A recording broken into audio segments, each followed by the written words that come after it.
Smile. It's a doobie. JDR News Live. The human brain is made for thinking, not human experiment. It's hardly a tinker toy or experiment. It's not human with drugs.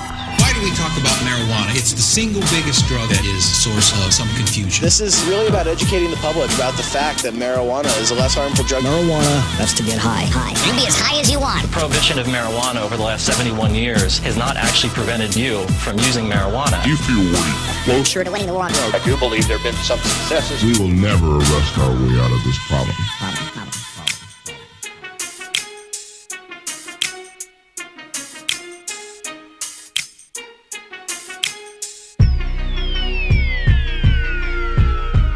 Welcome to JDR News Live. I am your host, Tim Martin, John Doe. Thank you for hanging out with us. We are live. If you're listening to us live, thank you very much for hanging. Could not do it without the JDR Army. You can listen to us live Monday through Friday, 6 o'clock Mile High time. You'll have to do the math on what time that is wherever you're at. Or you can just go get the recorded versions, which are at johndorad.io.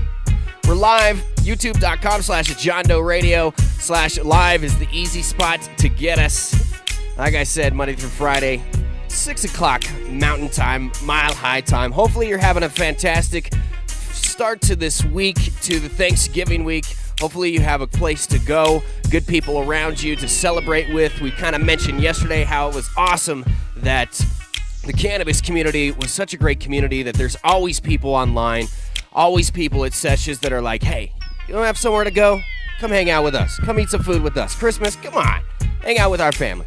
And it's pretty much like that at other parts of the other times of the year also. It's not just Thanksgiving. Very opening community. Proud to be a part of that community. And not to mention, Thanksgiving brings the opportunity of having fantastically infused products. You know what I'm saying? I would, that would be a horrible idea to bring to the actual family meal, possibly. Unless your family is like Tommy Chong's family, then it might be awesome and they might thank you for it. But I think if you just randomly just brought some medicated turkey, you know what would be really awesome? Not only medicated stuffing, but I love green bean casserole. Just absolutely love green bean casserole.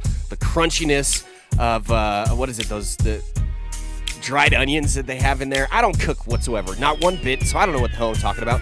But green onions, some sort of sauce that goes into it is like a mushroom sauce, I think. Usually I would think that sounds absolutely disgusting, but when mixed together with these onions, fantastic. Mwah!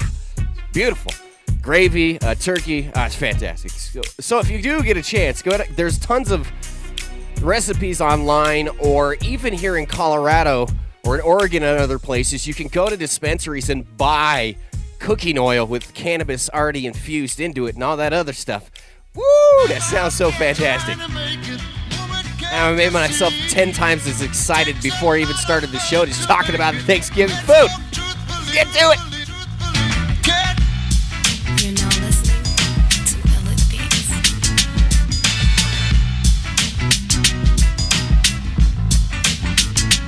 Today on JDR News Live, we got stories about cannabis and pregnancy. Did not get somebody to talk to because really it's Thanksgiving week. It's kind of hard to get a hold of anybody here too, but at the same time, this is a bigger story that we might have to look into a lot longer. Denver officials shrink moratorium. That's the moratorium time I should have put. Arrests in New Jersey have gone up. Yesterday talked about how arrests in New York have gone down. Other side of the coin to their neighbors. Microdosing on LSD gaining popularity. Something I've seen just a ton of. It's something I've looked into a lot myself. Even tried a few times. And we got more with opinions, analysis, and everything that is good old JDR. Could not do it without you. Like I said, the JDR Army. Thank you guys for hanging out with us. Most of the people, like I said, listen to JDR not live. A lot of our shows are downloaded. A lot of the shows are even downloaded from people outside of this country. Canada likes to listen to us a lot.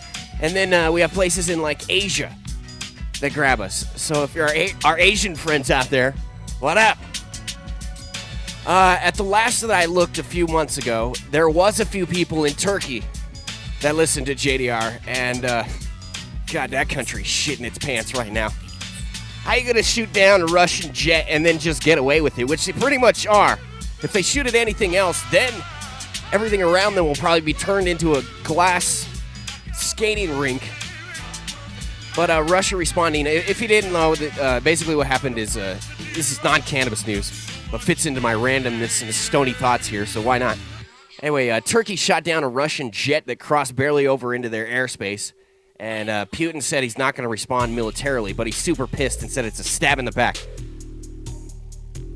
What really got me thinking about that is, though, where people listen to us, because there is. It's funny. Places come up. Turkey came up. I was like, damn, I hope our Turkey friends are going to be all right. Also, big thanks to our sponsors that make the JDR possible. Weedbiz.net. They've got grow pods on this website, too, that you should pick up. Weedbiz.net. Professional setup. Also news, other great stuff. They are responsible for you listening to the John Doe Radio Show. If you're listening to us not live, downloaded the show, you're streaming it off of our website. Basically, server awesomeness from Weedbiz.net and our good friend over there. We'll have to have dude on the show and talk to him because he's a former police officer. Yes, the person that hosts our files, JDR, is a former police officer. Also, a member of LEAP, Law Enforcement Against Prohibition, which is a fantastic group. We've talked with LEAP many times before. I think when I first started doing JDR, we were really heavy on Canadian news because Canadians were making huge steam forward, moving reform greatly. Mark Emery was not in jail yet, and it was something that we were concentrating on quite a bit. And probably because we were having Mark Emery on the show a ton of times. I have over like 80, 90 hours of conversation recorded with Mark Emery. Is that not just fucking nuts? That's crazy. I don't necessarily agree with some of the things that he said since coming out of prison. Specifically his stances on marijuana that, you know, now he's talking about how marijuana regulation is ridiculous. He's one of those people that's an all or nothing type person now. Anyway, maybe we'll have to get him back on and talk with him. I know we've had a few requests for Mark Emery to come back on JDR. By far the most visited with guest here on John Doe. This just blows me away when I think about how many hours we have of him. Anyway, big thanks to also YourGraphics.com. Your Graphics on Facebook. URGRAFIX is where you can go get website taken care of. You've got a WordPress that you're having problems with, they'll take care of you there. You need some graphics done, maybe for some advertising, or you have a dispensary that you need to have some branding done, they can take care of you. Jessica Trim will take care of you. I told you here right now, if she doesn't, then I owe you. And I can say that because I know 100% fully that she is going to take care of you. YourGraphics.com. Actually, she wants you to visit her on Facebook. YourGraphics on Facebook. URGRAFIX. And our good friends over at USACannabisConsulting.com. JDR News Live brought to you by USACannabisConsulting.com. If you need a good voice, someone that can help navigate you through this cannabis system, make sure you holler at them. USACannabisConsulting.com. And there's a one-stop shop for your needs, taking care of you. It's all right, it's all right, all right. What story should we get to first today? We got Cannabis and Pregnancy. Let's go into that one. That one seems like the best story for this point in time right now. Since 1985, cigarette packages sold in the United States have carried 4 rotating warnings from the Surgeon General, including this one. Smoking by pregnant women may result in fetal injury, premature birth, and low birth weight. Since 1989, I lost my place. The labels of alcoholic beverages have included this government-mandated warning. Also, according to the Surgeon General, women should not drink alcoholic beverages during pregnancy because of the risk of birth defects. This week, the American Medical Association, last week I should say, this is a story from last week, proposed a similar label for cannabis products, which we also read that story to you. If you missed it, just as they said right here, 2 things actually last week that the American Medical Association is probably going to move forward with. One of them you would enjoy. The other one, the pregnancy issue. I don't know, unfair warnings, are ridiculous, and we definitely don't want people to jump the gun. But when it's considered with health, it's kind of hard to be like, fuck this. The only thing that we can do is try and push information forward and get people knowing of the facts so that, it doesn't happen. I mean, I don't know. If it's not really, if the American Medical is, the other thing that let me get to that, because this other part that I have leads right into the story. The other part is that they're wanting to outlaw or basically regulate, no, that's not the damn word. They're going to do away with drug commercials is what they want to do. So basically, you see those drug commercials where the warnings are like, may cause anal bleeding, explosive diarrhea. I don't know why they're always something to do with the ass, but dying from something of the ass just seems like a horrible, horrible way to go, in my opinion. It's not funny. It's not. These are just horrible conditions. Anyway, they're saying that these drugs that are put on TV create an unfair price market because they become popular drugs. The prices of them are shot up. Companies can't be left up to their own responsibility to make their own responsible choices to not blast the prices through the roof. And then you're left with a situation like this to where the American Medical Association, who, if they have anything on their official lobbying agenda, it's probably going to get thrown through. It's just how it is. That's how heavy their lobbying hand is. It's strong, baby. It's strong. So anyway, that would be a fantastic situation, though, because we all hate seeing those stupid commercials anyway. And how many people are like, jump to the gun that see something like, oh, hey, I have those symptoms. I think I need that medicine. And then go to their doctor and tell their doctor that they need it, and maybe their doctor gets a kickback because they're involved with a program with that drug company, and the person doesn't necessarily need the medicine. You see what I'm saying? But their idea is that the pricing is affected by it. That way they're not getting in the way of a doctor-patient relationship, much like Colorado tries to do with medical marijuana all the time. Back to the pregnancy news story, which is the other part that they're trying to put warnings out for. And I can understand, like I've said, I can understand that if you're trying to warn people and be safe, that's fine. But really, there's nothing pointing towards. Let's just read the article. Marijuana use during pregnancy, breastfeeding to harms. We already read that. Proposed warning represents a concession. Wait, we didn't read that. This week, the American Medical Association proposed a similar label for cannabis products. Last week, as I said, marijuana use during pregnancy and breastfeeding, it says, poses potential harms. And that would have to be on products, and it would also have to be on point-of-sale places. So as you walk up to the cash register, somewhere around the cash register, it has to have this warning sign next to it. The proposed warning represents a concession to political reality by the AMA, American Medical Association, which opposes marijuana legalization, but seems to recognize that pot prohibition is crumbling. The AMA's wording is notably milder than warnings for tobacco and alcohol, appropriately so, since the evidence that cannabis consumption during pregnancy can harm the fetus is less clear than the evidence that smoking or heavy drinking can.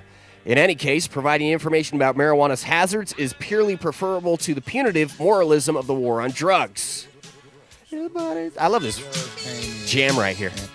Can we just pause and maybe listen to this for a second? Drugs. Maybe I should rap again. Throw it down with you. I just stopped feeling it right now. I'm not. This is one of my favorite beats that we use here at JDR, though. It always feels like someone is watching it. Oh my God! I got a story for you. There was this one time when I worked for this radio station, and we had this just incredibly inept DJ that worked at this radio station also. She wasn't the best. Let's just say that. Not the best at all. And it was right as I was about ready to come on air. And once you get on air, you have to start listening to the radio station just in case the Mamma Jamma goes off air or something goes on air that wasn't supposed to. You're technically responsible for that because you have these logs that you sign. And if you're signed in, it gets complicated, and the FCC is a bunch of douchebags. And bottom line is, technically, you have to sign in and sign out if you're the person that's responsible for being on air. So I had to listen to it, and I start listening to this, and this chick, as she's saying goodbye or whatever, starts to sing one of the verses in the song that she's introing, kind of like I just did, like a jackass ass hattery. And I don't think you've probably ever heard a radio DJ that was horrible trying to be good and being serious about actually, this is their lead-in to introducing a song and have it just be like, oh, somebody's watching me. It's KRAI. Oh my God, everybody in the room, even people that weren't listening, it was like one of those things that if you're in an area where it's like something is said and it's just so mind-numbing and floor-dropping that you can't help but not hear it. It was one of those situations completely. And as you kind of hear this, and as this chick's saying it, your whole body just cringes up, butthole clenches. You're like, oh my God, what the hell did I just hear? And everybody just turns to her. And a few people laugh. I'm just standing there shaking my head in the most uncomfortable feeling ever. And I don't know. Anyway, that just, me singing the Everybody's Watching Me just brought up that. It was hilarious. It was one of the most uncomfortable positions I've ever been professionally. It's like, did you really just do that? And I think the boss brought her into the office, into the recording studio, and sat her down and explained to her why that was not the best idea. You might be able to pull it off sometimes, but she did not at that point in time. All right, back to news. Sorry, I digress. Where was I?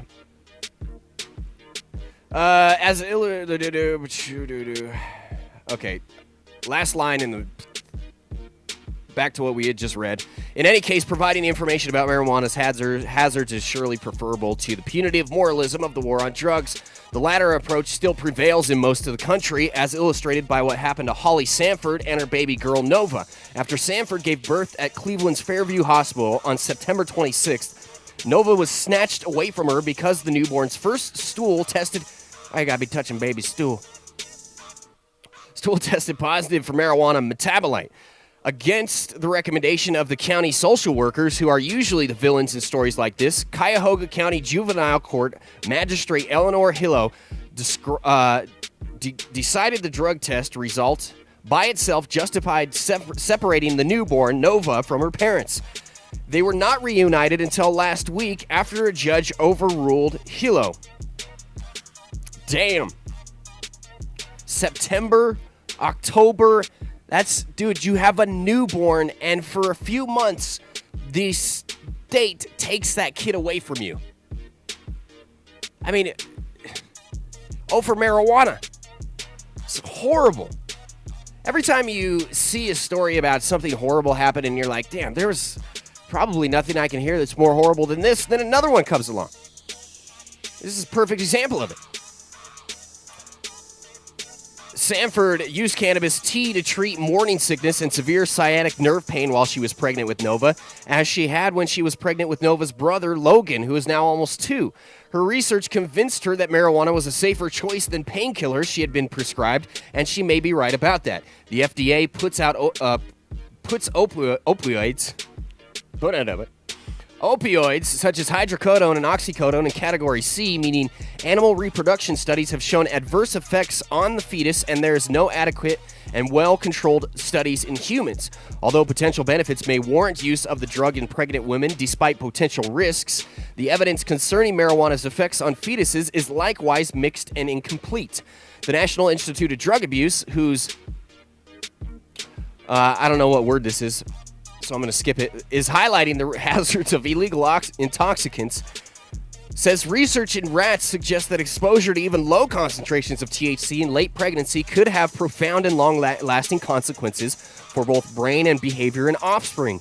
It adds that human studies have shown that some babies born to women who use marijuana during their pregnancies respond differently to visual stimuli, tremble more, and have high-pitched cries, which could indicate problems with neurological development. NIDA also notes that children prenatally exposed to marijuana are more likely to show gaps in problem-solving skills, memory, and ability to remain attentive. But it admits that more research is needed to disentangle marijuana's specific effects from the environmental factors, including maternal nutrition, exposure to nurturing, neglect, and the use of other substances by mothers. There is studies that have been done specifically in Jamaica. There's this Jamaican mother story. I think it was 29 women who were pregnant were studied while they were pregnant using cannabis. And one of the things that came out in this study, I'm trying to remember here, so I may not be 100% correct. Bottom line is you should go and check this study out or read these news articles for yourself concerning this Jamaican pregnancy study. But what's come out of that is saying that children's creative process and their thinking has developed a little bit quicker and been a little bit better than people who didn't use cannabis during their pregnancy. You probably shouldn't smoke while you're pregnant, but plenty of ways to obviously ingest cannabis when it comes down to it. The fact that studies do not consistently find association adds to uncertainty. A widely cited 1994 study, for instance, used the Brenzelton Neonatal Behavior Assessment Scale to compare the babies. Oh, here, talking about it right here. I forgot about this. I'd only read a quarter of the story, I guess, last week. 24 Jamaican women who had used, it's 24, not 29, who had used marijuana during pregnancy with the babies. Of 20 women who had not, at 3 days, there was no difference between the two groups. At 1 month, children with marijuana use actually had better scores, with the researchers attributed to the cultural positioning and social and economic characteristics of mothers using marijuana that select for the use of marijuana but also promote neonatal development. Let me continue this. I gotta click a button here. Oh, jeez. Quotes of the day on websites. No, I don't need your quote of the day. Paul Armentano, Deputy Director of the National Organization for Reform Marijuana Laws, notes that other studies with much larger samples in the UK, Australia, and Netherlands likewise have found no evidence of fetal harm from marijuana exposure once confounding variables such as smoking and mother's age were taken into account. Reviewing the evidence, Armentano concludes there is no definitive answer to the question of whether marijuana use is safe for moms or not, although he adds that it may be arguable the potential prenatal and postnatal dangers posed by maternal pot use, particularly moderate use, are rather minimal, especially when compared in utero exposure to alcohol and tobacco. After doing his own research, Holly Sanford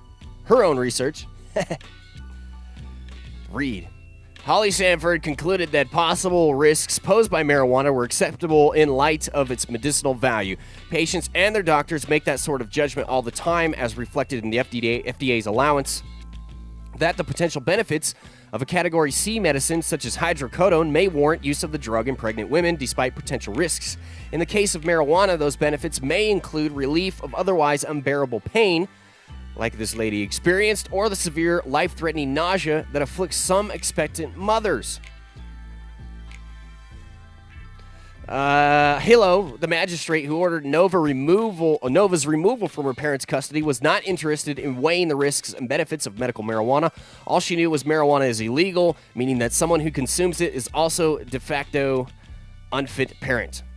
In a previous case, the Cleveland Plain Dealer reports Hilo thought it was obvious that the man caught with marijuana in his home. Hilo thought it was obvious that a man caught with marijuana in his home should lose custody of his son, but the psychotherapist treating the boy disagreed. Hilo was so outraged that she sought to have the therapist replaced. An appeals court found that the boy should live with the father and that the therapist should continue to treat him. What the fuck? Where did that come from? Anyway, despite that experience, Hilo's prejudice against cannabis consumers was enough to override the recommendation of the county officials who said separating Nova from her parents was not in the child's best interest. You think? There is no need to remove this child from the parent in order to protect her, an assistant county prosecutor wrote. At this time, removal would only serve to disrupt the bond the child would develop with his parents during an important period of time in their life. The rest of the article basically just about how that's just ridiculous that they took the kid away from their parents. And especially for just cannabis. I mean, it's just ridiculous. And as they mention in here, when you can use pain medications like Vicodin, oxycodone, medicinal heroin, basically, it makes no sense that you would be punished for cannabis use, too. There's also this story that I saw earlier today that I didn't put in the lineup, but goes into play with that also.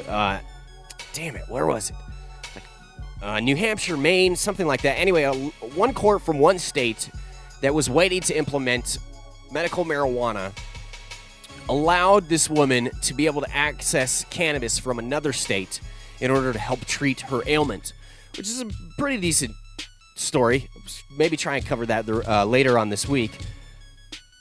But it definitely played into this side of the things where, you know, if a woman is having a baby and a woman is wanting control of her body and weighing the benefits and the risks of how anything's going to affect her child, which is a mother's main job, period, end of story, why would you see the results that are out there and the problems that drugs like oxycodone and hydrocodone cause and then not seriously consider cannabis? The only concern that you would have would be that there would be a legitimate product out there that you could get that's, you know, not a crappy product, I guess you could say. I mean, we're still in that state where, that state of mind or state of our industry and building things that not every product out there is created equally, and not every product is, I should say, is not created above a bar, which you could say that for a lot of products out there. But, you know, when you go to get beer or you go to get medications, even herbs, I guess that's a bad example because Walmart did a study on herbs that have been done, that have been found, or that you can buy, I should say, that you can go buy at Walmart. They did a study on it, and like a ton of these herbs, a ton of these things that you can buy, placebo effect basically going on, that had very little of what they said they have in them because it's not really necessarily it's not very controlled by the FDA. It's not regulated is the word I'm looking for. God damn it. Anyway, there's products out there in the cannabis industry, and even in a situation to where companies are being tested by the state and cannot have batches of too strong product out there. So if you don't want a too strong product out there, you're obviously going to hit underneath that bar a good distance so that you don't run the risk of having some fluke test go through that tests above the cannabis and then having the state come in and confiscate and destroy all those products because, you know, you messed up some numbers or testing wasn't legitimate. So that goes, it's saying that, you know, a lot of these things that you see, the potencies on the package are not at all what the potency is. It's estimated potency. So that's what I'm kind of talking about. With that would be my worry about using cannabis if you're worried about it and pregnant, or say you have some other disease and you want to make sure that you have the best medicine. I mean, that's still definitely a concern. It's a huge concern. It's something that the cannabis industry has to keep moving forward with and bettering their products. And what does that is the competition that they're involved in. Places like here in Colorado, Oregon, California, all going to be some of the first people to develop these legitimate products and vet them because we have the industry, we have the community to come buy them to be able to do it. It just can't happen in other places. I mean, it just really can't. Other places may say that they have the best of this or the best of that or whatever it is, but when it comes down to it, unless you've got the test, the vetting, the going through the process, the industry, putting it out on shelves for years and years, having those tests come back, you working on those tests, I mean, it's hard for you to have the best if you're not dealing with that type of situation. And granted, some people here aren't going to give a shit about that. And it goes back to what I've said before, that weed doesn't sell, or you don't sell weed. It sells itself, bitch. And a lot of people do have that mindset on things that, you know what, whatever product I create, whatever shish kebab I put together, then people are going to buy it. And it's true. The custies are going to buy it. But if we're trying to look towards a more responsible side of things, you're trying to have a company that has legitimacy to it and has a responsibility with it, which, by the way, I can think of multiple companies off the top of my head here in Colorado that have done that. Incredibles, for example, is probably the number one company that people refer to about having a product that's just legit across the board, that's consistent is the word I'm looking for. Consistent with not only the actual product itself, but the medication that comes with it, or the recreational dose, the THC, the CBDs, all that good stuff that comes with it, being pretty consistent across the board. It's hard to find that. Hard to find that. Another company coming out that I would think that it's going to have some major consistency with it. It's not just an edible company. Rare Dankness, my good buddy Scott Reach, the folks over at Rare Dankness, finishing up this fantastically huge, enormous, expensive building here in Denver that's going to grow and produce cannabis seeds, all that good stuff, extracts. And has taken the time, the money, the effort, done it on the pro level, moved forward with it on the pro level because we've had time to be able to make these changes here in Colorado, and is one of the most anticipated cannabis companies to come out, period. I mean, fuck all these other Marijuana and Leafs by Snoop. The Custies care about those, but the people inside the industry looking to grow, looking to have a responsible product that they can look up to, Rare Dankness, Incredibles, man. Two of the biggest ones that I can think of off the top of my head. And for real, Rare Dankness' release of product, by far the most anticipated she has ever. Once it starts to get released, people are just going to demand this stuff. They're going to have a ridiculously hard time keeping anything stocked up. Green Dot is another extract here in Colorado that people are super, super stoked on. Anytime it gets dropped in dispensaries, you have a waiting line. You might not even be able to get the drop if you don't get there right when it's dropped. It's crazy. Demand is huge. It's a good thing. All right, next story here. Denver city officials, we talked about this last week, how they wanted to put in another 2-year moratorium on cannabis businesses because they wanted to study and see if the market was already saturated with weed. It's had a conversation that we had about weed selling itself. Kind of a ridiculous amount of time that they were going to put this moratorium forward again. Another 2 years. I mean, that's just insane. That would basically wouldn't allow dispensaries or anybody to come in and open a new shop. If you had an existing license, your license could be transferred to somebody else and sold to somebody else, but no new licenses were going to be released. Denver city officials pulled back today from immediately seeking another 2-year moratorium on the new players in the city's legal marijuana market, approving instead a 4-month extension to study the issue further. Only existing medical marijuana businesses have been able to open recreational dispensaries, grow houses, or edible manufacturers during the first 2 years of retail pot sales in Colorado. That restriction, well, by the way, just for Denver, restriction was set to expire January 1st, but the city proposed extending it for 2 more years. Some marijuana business leaders and advocates have objected to the extension, saying it interferes with the market, while others have been more receptive. Mayor Michael Hancock and his marijuana policy office on Tuesday asked the city council's 5-member business development committee to instead approve a 120-day extension on license restrictions. The committee unanimously agreed that the shorter extension gives them time to review critical industry data. The committee also agreed to stop accepting applications for new medical marijuana licenses for 120 days.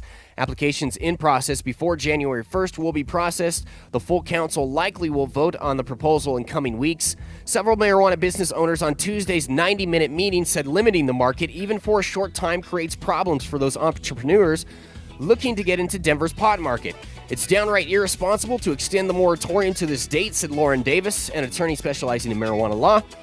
There are tens of dozens of business owners who have planned on that January 1st deadline. The plans have included expensive leases on buildings and application fees at state and local levels.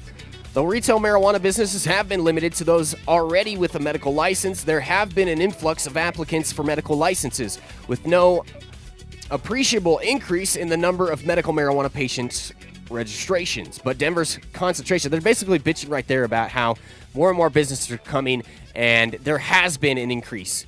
This is a bunch of bullshit. This article is wrong. There has been an increase since legalization came through in cannabis patients here in Colorado. And it would make sense that there's still increasing numbers here in Colorado for cannabis patients. Why would you not keep opening businesses to sell cannabis to patients? Especially if they're going to go and buy it. I mean, I don't see shops closing because they can't get anybody to come through the door. It's stupid.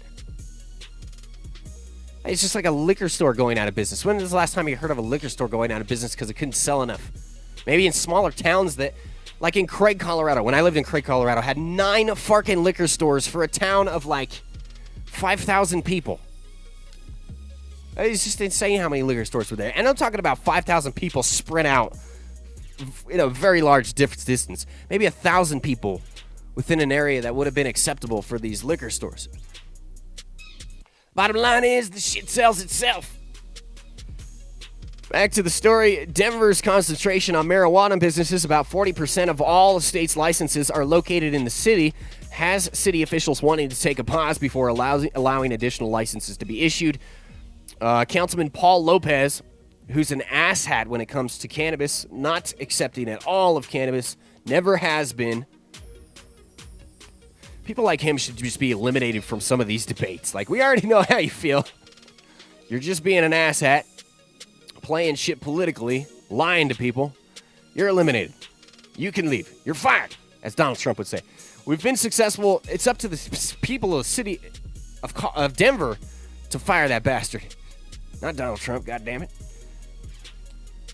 We've been successful for taking our time and doing the right at all levels. Councilman Paul Lopez told the committee this is still the right way, period.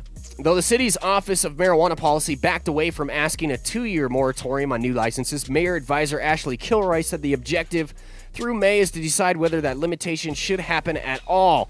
We want more time to study the impact of the industry and allow the city time to adjust to more than 440 marijuana businesses, she said. Resident Vernon Hill said the area of Globeville on the city's north side already carries an abundance of pot-related businesses, many of them close to residential neighborhoods. He says, "Oh my God, we've been overrun. It's not consistent with the Globeville revitalization plan. People are trolling through dumpsters looking for discarded pot products." You're an asshat.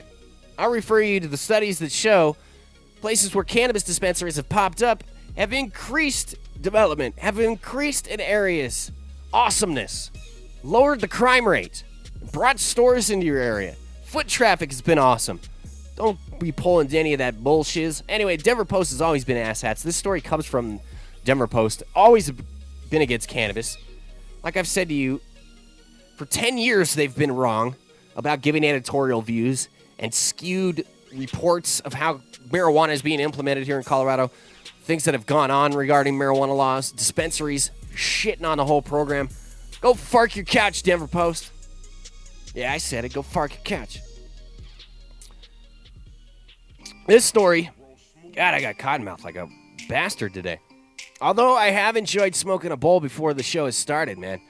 It's something that kind of was a little bit too much. Really, it was dabbing before the show, I should say. But I just go down there and just rip the bowl like a mamma jamma, and then it'd just be too high to do it. I've gotten back to that level of comfortability where it's go down, smoke some bowls, smoke a bowl, come back up, and enjoy things again. Instead of just being like shut down like, I don't know what to say. Sometimes, man, cannabis can just do that. You can make you the most talkative person in the world, or you can be like, dude, I'm so high, I can't even move right now. I want to move. I feel like I'm moving my hand. I feel like I'm moving my finger, but I'm looking at it, and the shit ain't moving. Nearly double the number of people were arrested for marijuana possession in a year in New Jersey compared to 20 years ago, according to the latest figures available. The exchange runs counter to the nationwide trend of public acceptance of marijuana use as it's growing in the United States.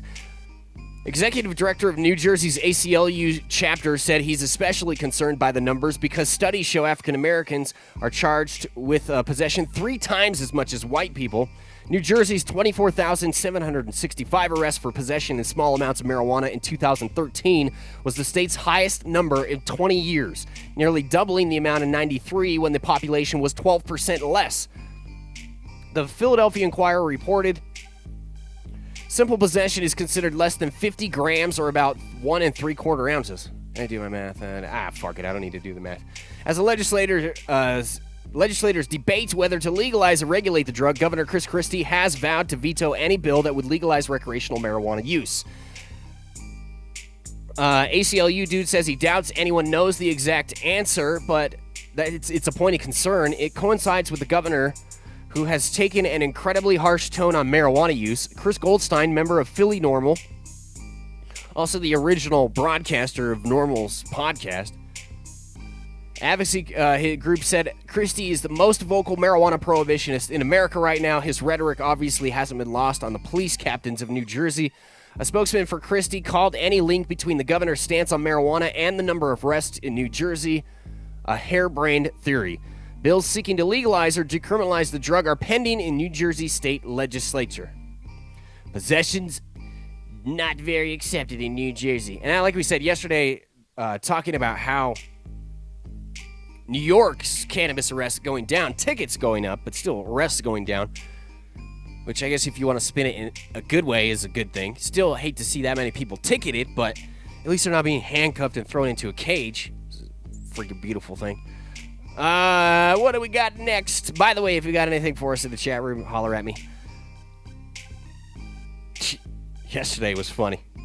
At the end of the show, they were talking in the chat room, mentioning something about how South Park should do a Trimigrant story, which would be fantastically hilarious. I can't even imagine how many ridiculous... I mean, you could do... They generally only do... I guess they don't only do stories out of Colorado, but you could spoof Trimigrants here in Colorado and like have, you know, a bunch of people up in the South Park area, which is in Fairplay here in Colorado, lining up and parading down through the mountains and into Denver. I don't know. I thought it would be funny. Anyway, if you got any questions, comments, holler at me in the chat room. Live, 6 o'clock Mountain Time, Monday through Friday. You can hang out with us. I got this story about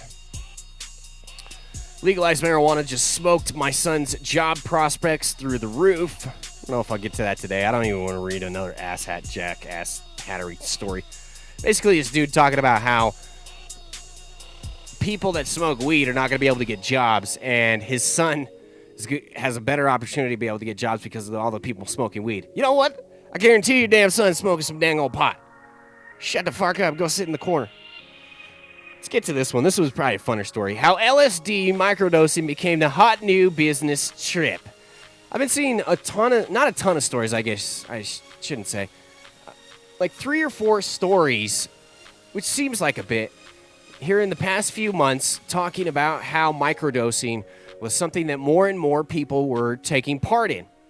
I think LSD use overall has gone up. Hence, why wouldn't, microdosing gone up, use go up.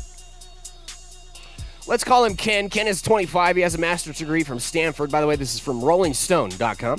Stanford and works for a tech startup in San Francisco doing a little bit of everything, hardware and software design, sales, and business development. Recently, he has discovered a new way to enhance his productivity and creativity, and it's not 5-hour energy drinks or meditation. Ken is one of the growing number of professionals who enjoys taking microdoses of psychedelics in his free time and occasionally at the office. I had an epic time, he says, at the end of one of such days. I was making a lot of sales, talking to a lot of people, finding solutions to their technical problems. A microdose is about 1/10 of the normal dose, about 10 micrograms of LSD or 0.2 or 0.5 grams of mushrooms. The dose is sub-perceptual. Enough, says Rick Dublin, founder and executive director of the Multidisciplinary Association for Psychedelic Studies, to feel a little bit of energy lift and a little bit of insight, but not so much that you're tripping. You know, if I take like a 0.5 gram of shrooms, I'm probably going to notice it. I'm just saying, that's me. And for some reason, it seems like I'm super susceptible to tripping out. Both good and bad. But if I were to take a 0.5 gram of shrooms, it would probably be something that I would be able to feel. I'm not sure about someone like as yourself, if you've ever taken psychedelics before, or what kind of dose would barely affect you. But it's definitely something that I could buy, and it's something that I've tried a little bit before, taking little slivers of it here and there. And I could see how it's something that can make you a little bit more productive. Thing is, it's got to be a super microdose for me. Small, not, as they said in this article, not noticeable, really. At a conference of psychedelic research in 2011, James Fadiman, author of the Psychedelic Explorer's Guide, introduced microdosing to the popular discourse when he presented the results of a survey data that he collected from self-reporting experimenters. Ever since, he says the number of people describing their experiences or asking for advice has been on a steady rise. The reports came from all over the world, but Fetterman says there's a steady, consistent stream originating in the San Francisco area. The typical profile there is an uber-smart 20-something curious to see whether microdosing will help him or her work through technical problems and become more innovative. It's extremely healthy alternative to Adderall, he says, referring to drug popular with programmers. For best results, Fetterman recommends microdosing every 4th day, taking the drug in the morning and then sticking it up your bum. It's sticking to your usual routine. His correspondents have told him regular microdosing has alleviated a bevy of disorders, including depression, migraines, chronic fatigue syndrome, while increasing outside-the-box thinking. Microdosing has helped me come up with some new designs to explore and new ways of thinking, Ken says. You'd be surprised at how many people are actually doing it. It's crazy awesome. Also may have something to do with that. Didn't they talk about Steve Jobs in his new movie that came out here? I know which one. But the last one, I think it was even got pulled from theaters. Had Seth Rogen in it. It looked like it was going to be a fantastic movie. Possibly even Academy Award-winning type situation, but last I read, the Mamma Jam has been pulled from a lot of theaters. They talked about how in that movie, how Steve Jobs had taken LSD, and it was possibly the most important experience of his entire life. And it's what pushed him forward to help create the things that he did. Which is absolutely amazing to hear people say that. It's just a fantastic thing to hear. Because, one, it's exciting that somebody would say that about a drug. I know, who doesn't say that? Cocaine is a hell of a drug. No, I'm just saying, for the excitement about learning and the untapped ability of the human mind is how that gets just crazy exciting. Makes your hair stand up. Because what are we not doing as humans to experience our full potential? And if something like microdosing, taking LSD, taking shrooms, DMT, something like that can be learned or can be harnessed. I'm trying to put words together here that don't really match with LSD and expanding your mind. But if we can harness the ability to be able to expand our mind like that on a professional level, creating products, helping people, even on a health level, problems with mental illnesses, depression specifically, maybe even pain, who knows what we can do. But it's exciting to know that maybe we're not, that someday they will experience the full potential of the human brain. Who knows, we could end up like heroes or some shit. You ever see that show on NBC? Fantastic show. Sometimes a little bit complicated and convoluted, but it's a fantastic show. Who knows? Maybe I start to use 90%, 100% of my brain and fire, lasers come out of my eyes. Wouldn't that be amazing? It wouldn't be something like that. That's a little more physical attribute than anything. It's a completely wrong example. Maybe at some point we're able to read people's minds. You ever thought of that? Because I know when I've been tripping before and been on shrooms, I'll be looking at someone and when I'm on shrooms, I see like a demon face. Like, God damn, I can't look at you. But when you're on LSD, there's sort of something on that same level that you can latch into. I still think to this day, my biggest freak out for anxiety and, oh my God, I thought I'm tripping, which is on recorded, which is on a JDR. It's like our second, third JDR that we did. But we had a guest with us who was tripping. And I was sitting there talking to him, got zoned out, super hot in the room, taking a hit of Earl right before that, and just somehow slipped right into a mental mind fart. And even that situation is exciting to think of the possibilities of maybe what we could do as humans on one day. On getting on the same level, being in the same zone, on the same frame. Sounds crazy when you really talk about it, but I mean, it's true. It's something possible that can happen. More that we start to unwind and develop our brains, it'd be awesome. All right, I think that's going to do it for today. I really don't feel like getting to this story about this dude who's talking shit about getting a job if you smoke cannabis. It's ridiculous. But tomorrow, what is tomorrow? It is a Wednesday. Make sure you guys go and check out, if you're listening to us to the end of the show, make sure you go check out the Adam Dunn Show, which airs on Wednesdays, adamdunnshow.com. I'm pretty sure Mike will be back on that show, too, when everybody finds a permanent spot to be able to record the shows from. But check them out, adamdunnshow.com. I think it started around noon, 1 o'clock Mountain Time. And tomorrow they have Breeder Steve on the show. If you ever heard of Shishkaberry or some shiz like that, Breeder Steve. He was actually on Hash Church last week, too, so I probably heard a lot of what he's going to talk about here on the Adam Dunn Show tomorrow. But anyway, either way, support our good friends over at the Adam Dunn Show. They got talk about genetics, growing, in-depth conversations. I mean, stuff that you can... I mean, it's not like going to some douche nozzle's page who thinks they're a master grower and knows everything, or going to Google and typing something in and coming up with it. Because here's the deal. I mean, I heard a lot of talk on Hash Church about how powdery mildew was a systemic problem with the plant. And no, it's not a systemic problem with the plant, okay? It's not like it's passed from one plant to another like AIDS. No, you can't give one plant another AIDS powdery mildew. It spreads through the air.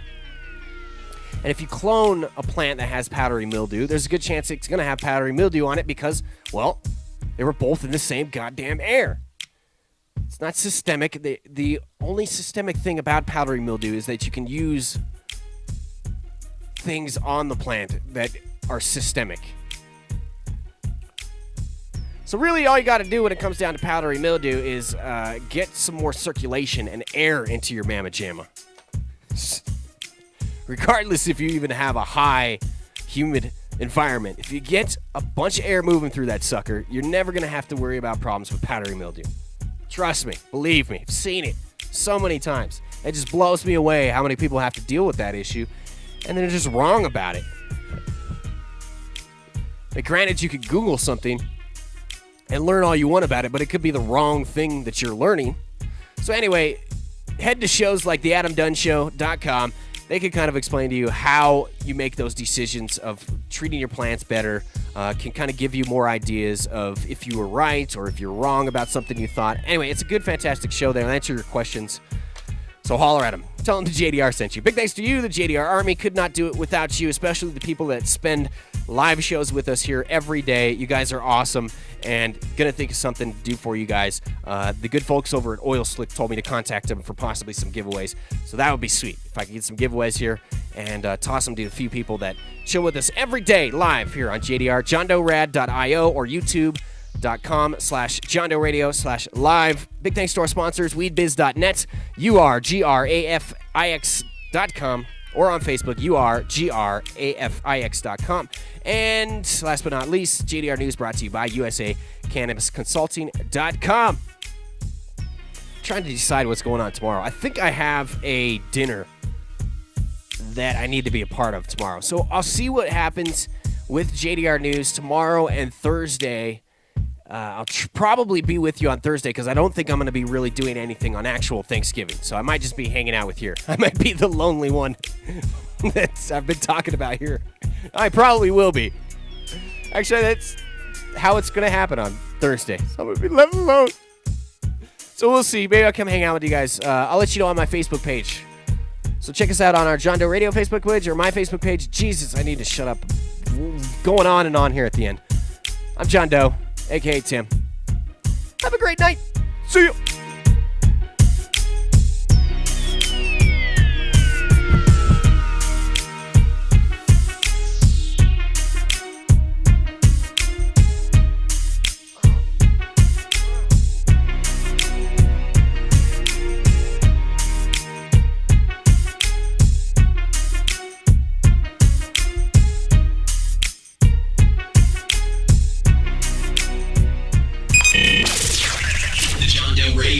Produced by Charlie Stash Entertainment. The John No radio programming is not limited to information on counterculture subjects and is informational and entertainment purposes only.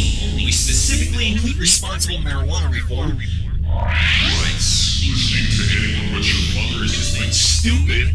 We accept no responsibility for your actions or misrepresentations, and we do not fully endorse the use of illegal drugs. You are ultimately responsible for yourself. Live.